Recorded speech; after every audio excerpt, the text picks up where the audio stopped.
Let us gather our hearts in our hopes for peace.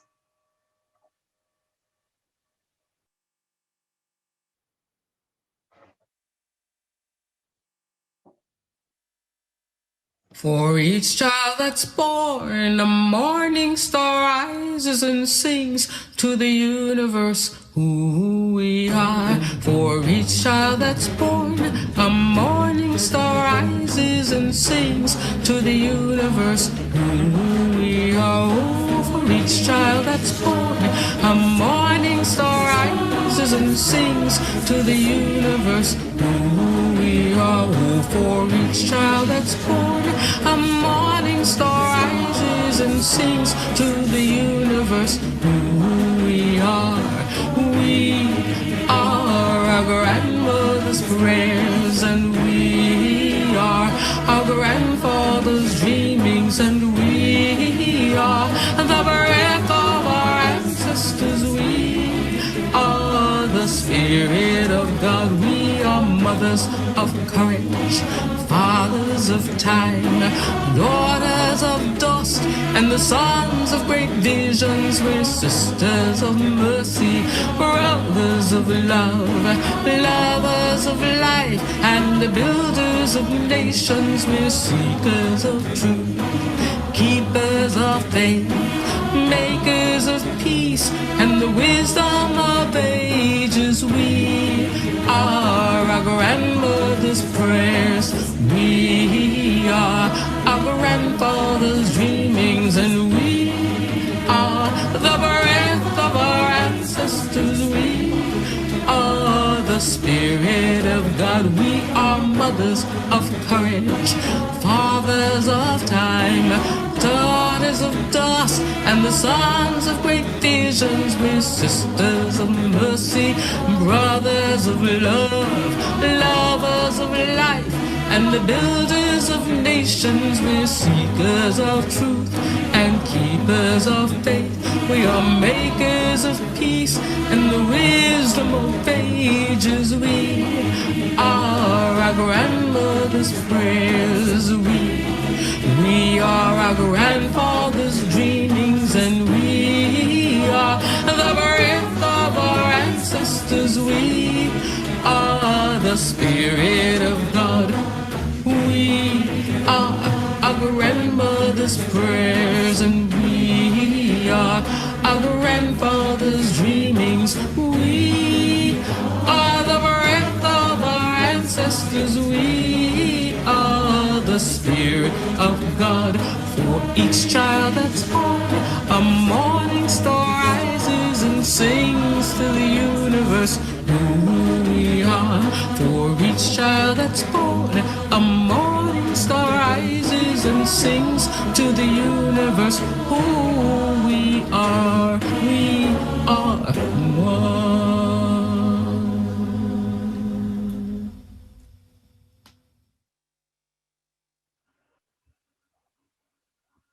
Good morning, and welcome to Granite Peak Unitarian Universalist Congregation in Prescott, Arizona.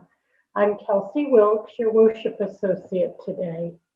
We extend a warm welcome to all. We are glad you were able to join us and hope you are in good health.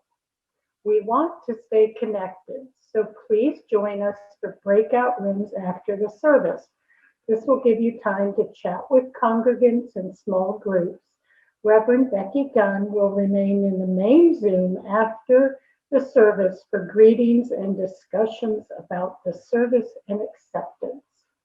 If you're joining us for the first time, please check out our website for more information about us.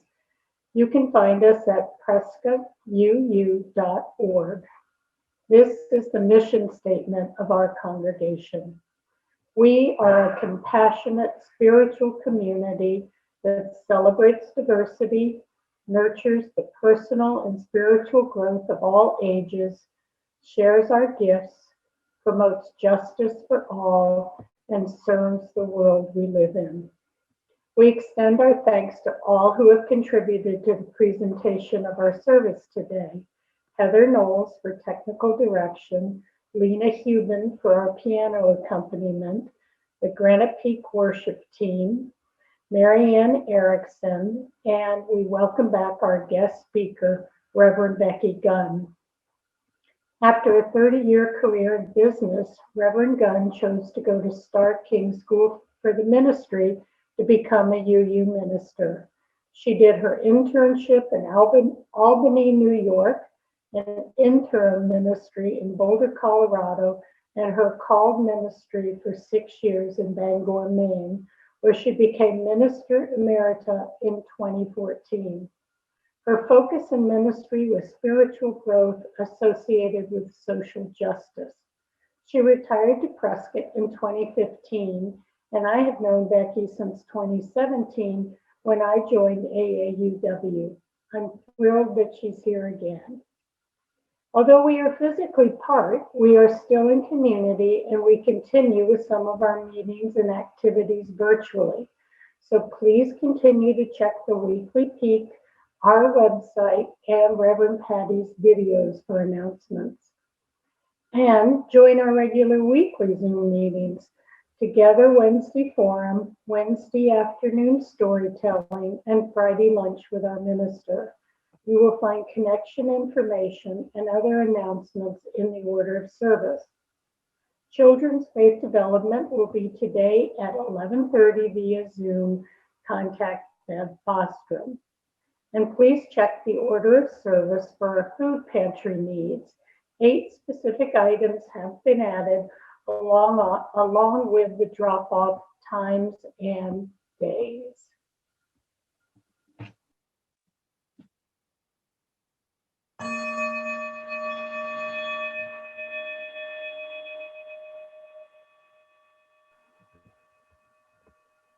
We light this chalice today, pondering the words of our third principle. We, the member congregations of the Unitarian Universalist Association, covenant to affirm and promote acceptance of one another and encouragement to spiritual growth in our congregations. As we ponder, let us join together in accepting one another, loving each other, growing together in spirit and purpose.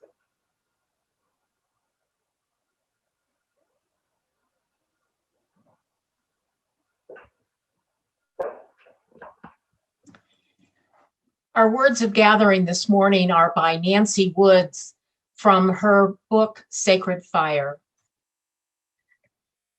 I am all things, connected to all time and all places.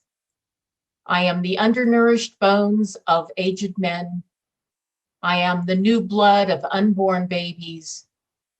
I am a virgin searching for a lover. I am a seed waiting to become corn. I am ancient fire, cleansing the ravaged earth. I am ice begging for replenishment. I am all things, connected to all animals and birds. See me soaring with eagles.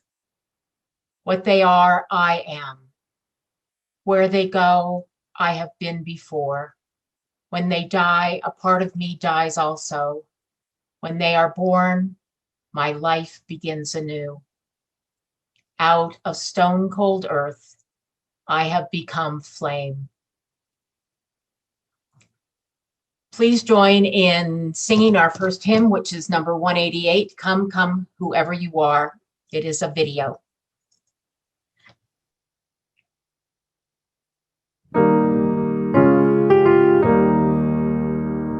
Come, come, whoever you are, wanderer, worshiper, lover of leaving, artist, no caravan of despair. Come yet again, come. Broken your vows 1,000 times, though you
now we will say the covenant in unison with one another.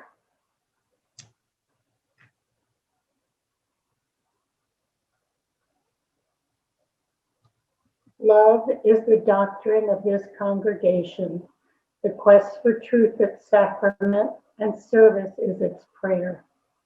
To dwell together in peace, to seek knowledge and freedom, to serve others in community, thus do we covenant together.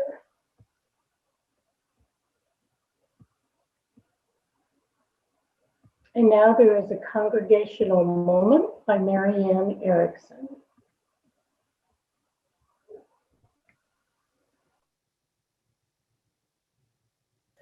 Good morning, Granite Peak members and friends. Our stewardship campaign began last month when 29 dedicated, generous, and hardworking stewards received their folders and were trained by past Stewardship Committee Chair Marianne Clark in performing their duties in reaching out to members and friends of our beloved congregation.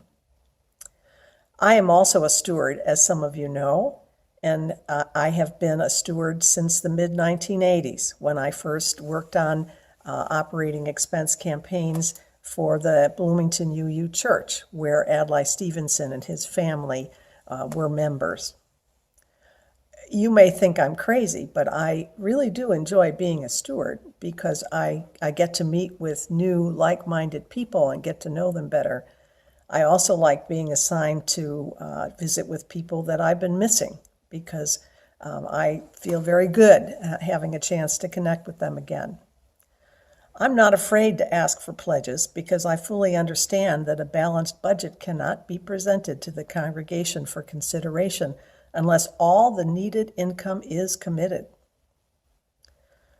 Today, I can report that so far we have received pledges from 43 households out of a total of about 105.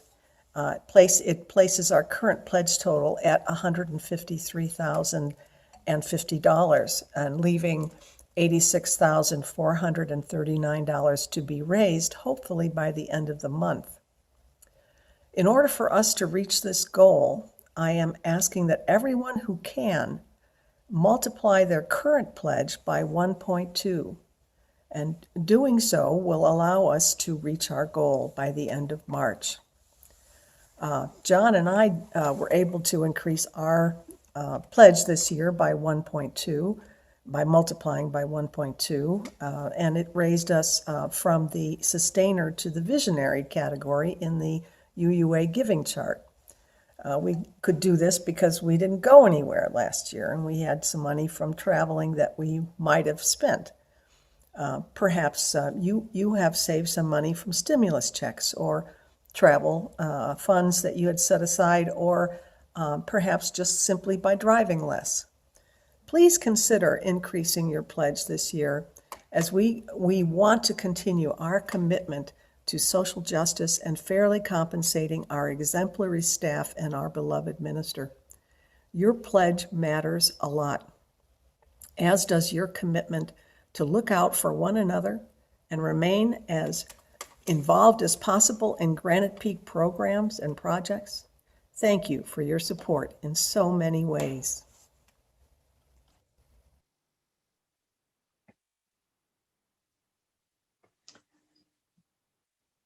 For our joys and concerns today, we will ring our chime 3 times.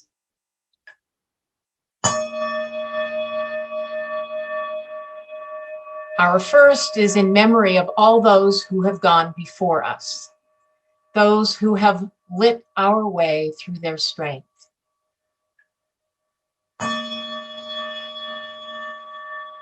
The second is for those of us here today seeking, searching for deeper meaning in our journey together.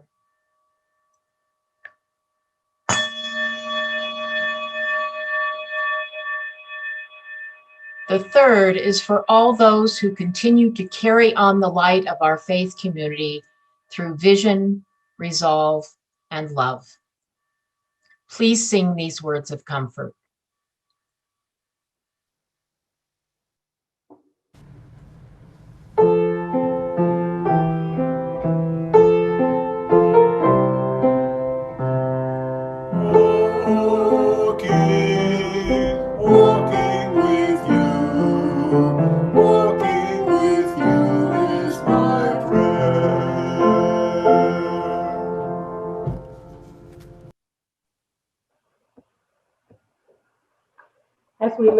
to our musical interlude, Would You Harbor Me, please take a moment to embrace the feeling of connection and community that we have when we gather each week. Let us remember that this congregation and programs are supported by your generosity through our offering. Our March recipient for Seeds of Support is Prescott Meals on Wheels, whose mission is to provide nutritional food to seniors and the disabled. Meals during COVID are provided once a week. Additionally, wellness calls are made 4 days a week to check on recipients and assure they are healthy and determine if there are other needs. I have been volunteering for Meals on Wheels for 4 years now, and I love the connections I have made. To give during this distance time, please go to prescottuu.org. On the bottom left-hand side, click the word Donate to contribute. There also is a link available in the chat on this video. What is given in love is received in gratitude. Blessed be.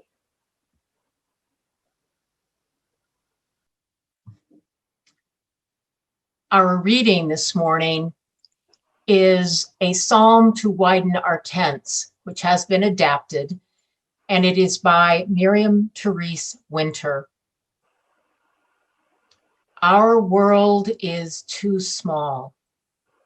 Our lives are too small. Our vision is too restricted.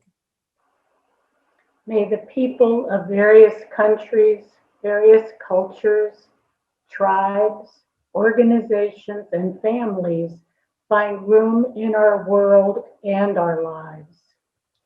Help us to widen our tent spirit of love and life so that all are welcome among us. Our attitudes are too parochial. Our assumptions are too simplistic. Our behavior too predictable. May special people, may the differently abled, may minorities of any kind of race, class, political persuasion, or gender find room in our world and our hearts. Help us to widen our tent spirit of love and light so that all are welcome among us. Our boundaries are too limited. Our preferences too conditioned. Our habits too ingrained. May the aging and the very young, may special interest caucuses find room in our world and our prayer. Help us to widen our tent spirit of love and life so that all are welcome among us. Our sense of the spirit of life is too small. Our rights are too rigid. Our ways are too exclusive. May people of various religions and rites whose name of the spirit of love and claim to the spirit of life are different from our own find room in our world and our love. Help us widen our tent spirit of love and life so that all are welcome among us. And now enjoy this musical interlude when our heart is in a holy place, and feel free to sing your hearts out.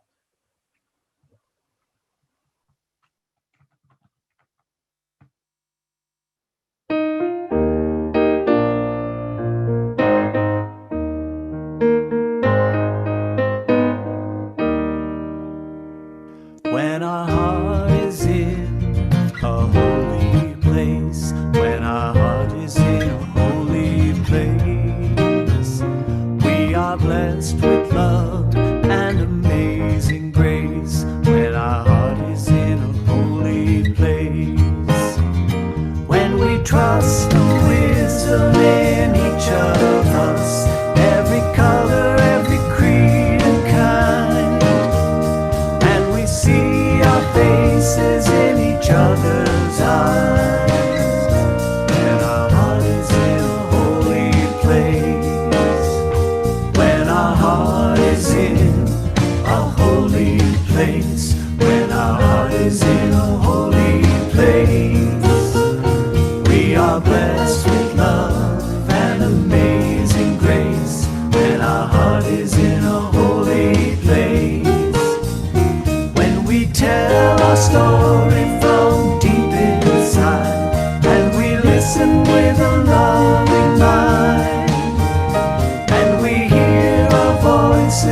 each other's words, then our heart is in a holy place.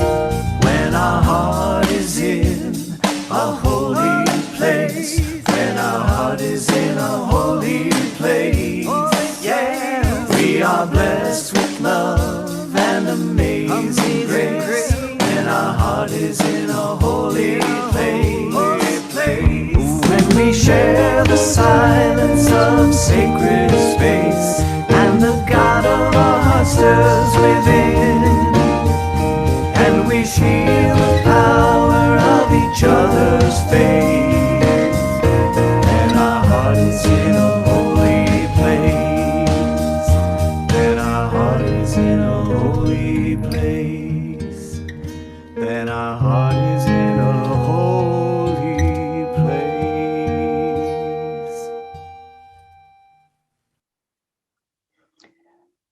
Our Unitarian Universalist principles are progressive, or at least I tend to think so. I don't mean progressive as in forward-looking or politically liberal. Rather, I mean that each subsequent principle builds on the previous one.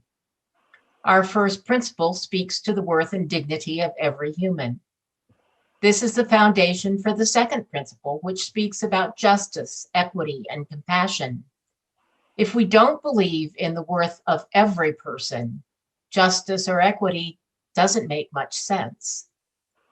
Today, we will speak to our third principle, which states that we affirm and promote acceptance of one another and encouragement to spiritual growth in our congregations. Acceptance and encouragement. What is the historical foundation for this principle? You've probably heard this before, but I'm going to give you a short history. How many of you have heard of the Edict of Religious Toleration? Some actually believe that Unitarianism came into being when the Edict of Religious Toleration was signed in 1558 in Transylvania. It was the work of the first and only Unitarian king in history, John Sigismund. In Eastern Europe, perilous theological wars had been waged throughout the Reformation between Catholics and Protestants. To encourage religious harmony, King Sigismund, young yet wise, declared that from that time onward, everyone could worship as they wished, that the religion and faith one preferred could be followed. Along with this, there was the statement that individuals should not inflict injury upon others because of their religious beliefs. Several years later, he issued another act, the Act of Religious Tolerance and Freedom of Conscience. That document's key phrase stated, quote, "No one shall be reviled for their religion by anyone. No one shall be reviled for their religion by anyone." So yes, this is the historical foundation for our third principle. Let us parse to the present day. We, yous acknowledge that no two people are alike. Each of us is unique. We believe, taste, feel, hear, experience life differently from each other. Concurrently, we also believe, based on our third principle, that we should accept one another. And for our community to work at its best, it is absolutely necessary for those within our community to accept one another. How else could people of such differing beliefs work together, worship together, grow together? We give our approval of others and seek their acceptance because it is validating of who we are. It frees us in a way to become the best we can be. It is, however, not quite so easy or simple as all that. Is acceptance simply putting up with someone, tolerating them? We can put up with people while showing them little compassion or only the minimum begrudging sort of justice. We live in a pluralistic society, a mix of all sorts of people. And as a result, we must pay attention to what is meant by acceptance. Let us be clear. Accepting a person does not mean that we believe what they believe, nor do we need to accept poor, disrespectful, or inappropriate behavior. But it does mean that we are obliged to accept them as having worth and accept their right to believe as they do. Let me say it slightly differently. It is within our capacity to accept someone for their intrinsic worth without necessarily accepting what they believe or how they act. It is a learned behavior or discipline that takes a certain amount of maturity to separate being from behavior. As with all of our principles, acceptance is grounded in the first principle, the inherent worth and dignity of all. If I truly understand deeply within my heart that the worth and dignity which defines me and makes me human is as deeply embedded in your heart as it is in mine, then I will not simply put up with you. Acceptance, in the sense of our principles, is not of behavior or ideas. It is of people in their basic humanity, their dignity and worth, their need for companionship, growth, love, compassion, and justice. We know when we are accepted, and we don't earn it. We don't find it by looking for it. But when it does come to us through a comment or an attitude, we know it and we feel stronger, brighter, more whole because of it. I was drawn to my first UU congregation because I felt accepted. Why? Well, I felt accepted for who I was, not what I did, not how much money I made, what kind of house I owned. It was for being me, just me. I think for many of us, this is why we find a home in Unitarian Universalist congregations. Perhaps one of the most difficult tasks is to accept ourselves. If we were raised if we were taught that we were worthy of love and respect, it may come easily to us. However, it takes great effort to develop it later in life if we have not had that foundation.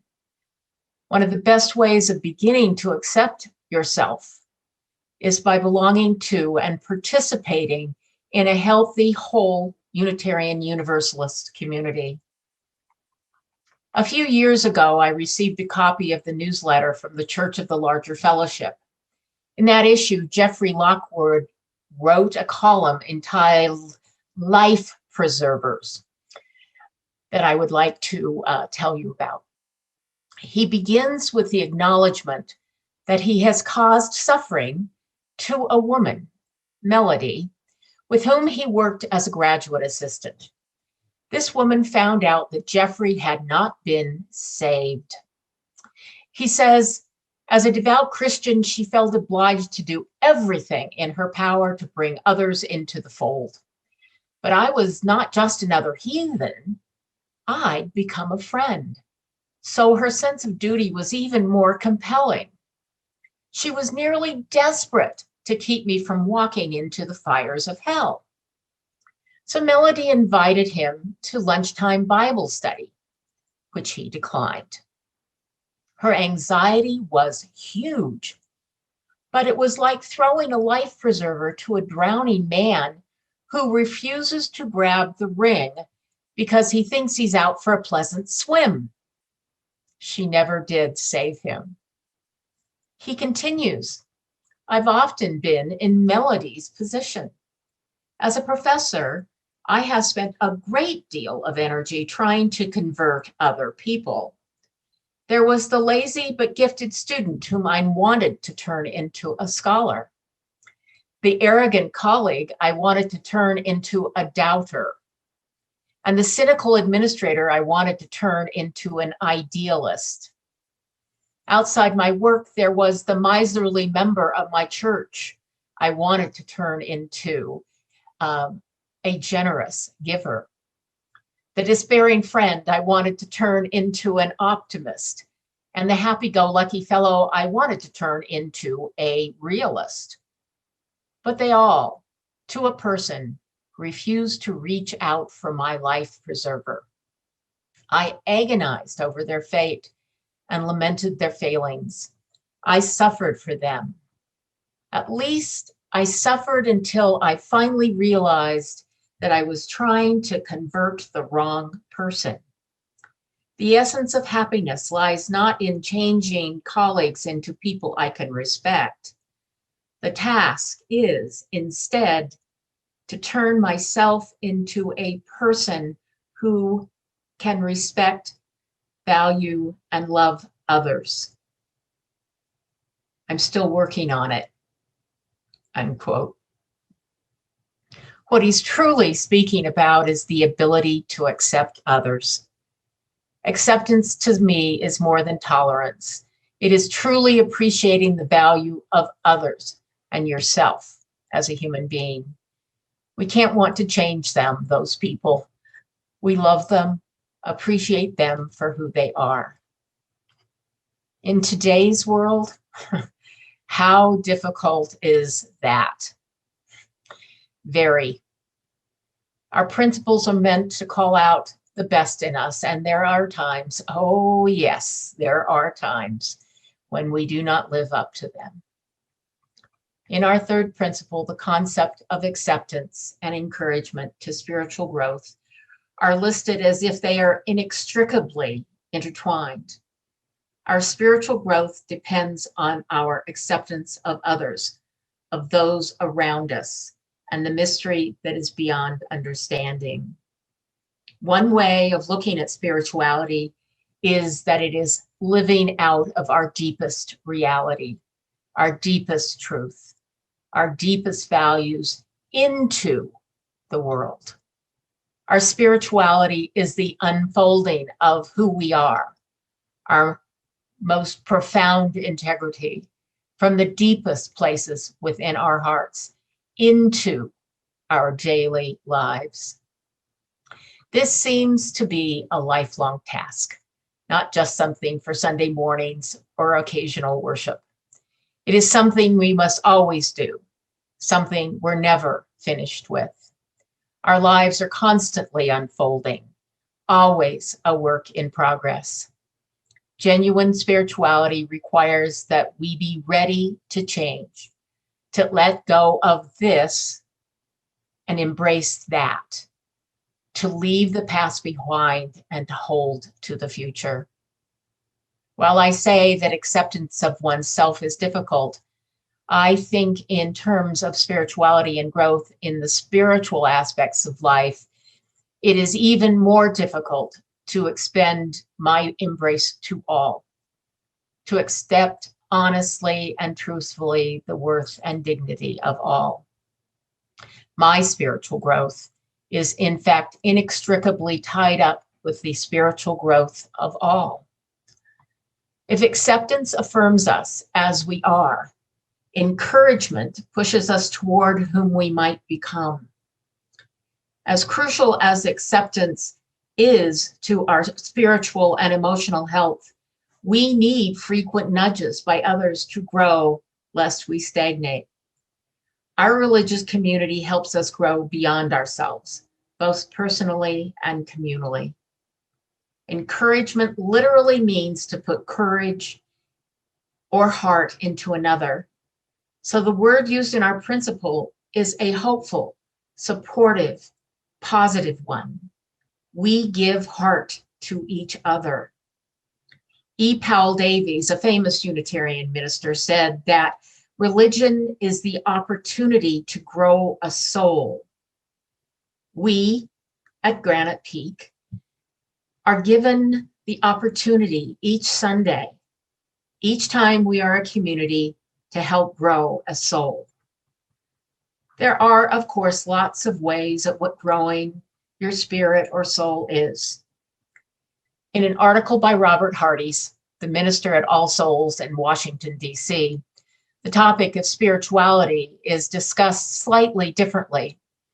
Hardy's indicates that he sees the need to have a spirituality that views the complexity of our world, all of the contradictions and paradoxes, as creative opportunity, creative tension, if you will. This should stimulate your spiritual process. He quotes Ralph Waldo Emerson, who says, "With consistency, a great soul has simply nothing to do." With consistency, a great soul has simply nothing to do. Hardy's talks about the size of your soul. He uses Bernard Loomer, a process theologian, to explicate his idea. First, he indicates that growth in spirituality in your soul is growth in every direction, up, down, side to side, 3D, if you will. This is a basic premise of process theology, which holds that the universe is always growing in size and complexity, and that as the universe grows, so does God, and so must we. Loomer asks, quote, "What is the size of your soul? What is your soul's ability to grow and expand, to stretch when life throws more contradictions your way?" By size, I mean the capacity of a person's soul, the range and the depth of his love, his capacity for relationships. I mean the volume of life you can take into your being and still maintain your individuality and integrity. The intensity and variety of outlook you entertain in the unity of your being without feeling defensive or insecure.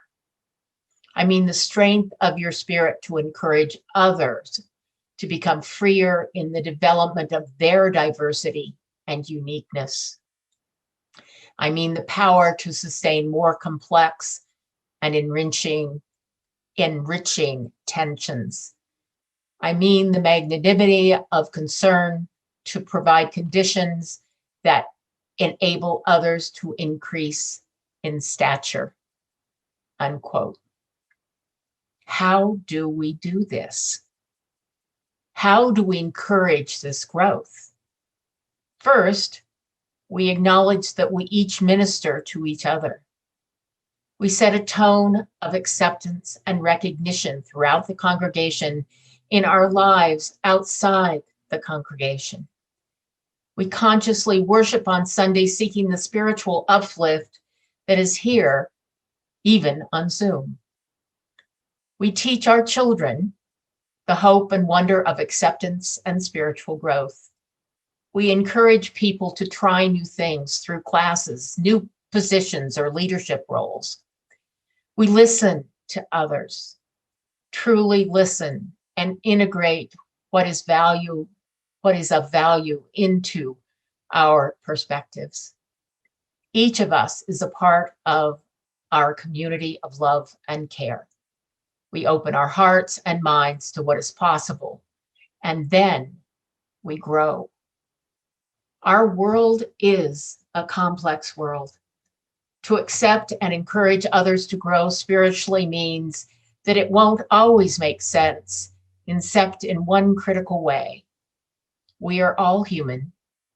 We all can grow, and we can grow together in our diversity, in our capacity to be authentic, to be real, to be ourselves, deeply ourselves.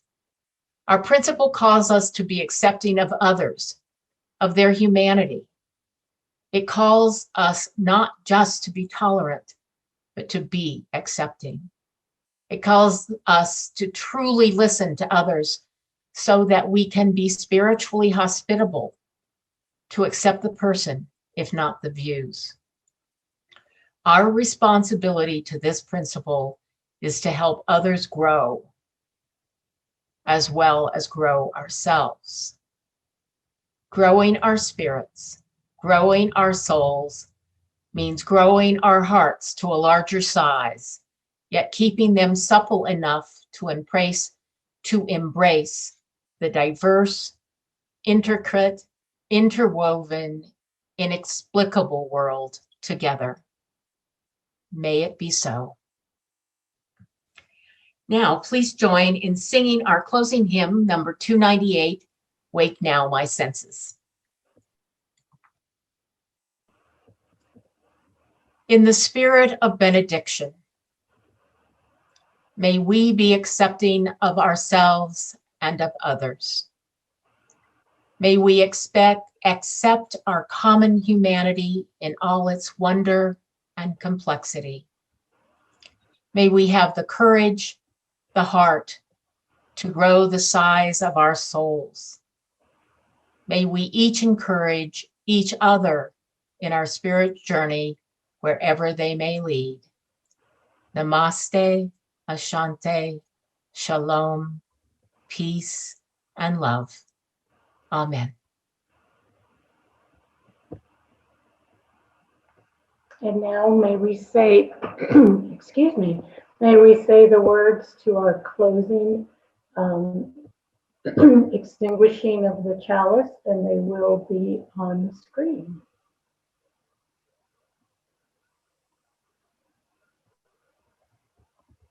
We extinguish this flame, but not the light of truth, the warmth of community, or the fire of commitment. These we carry in our hearts until we are together again.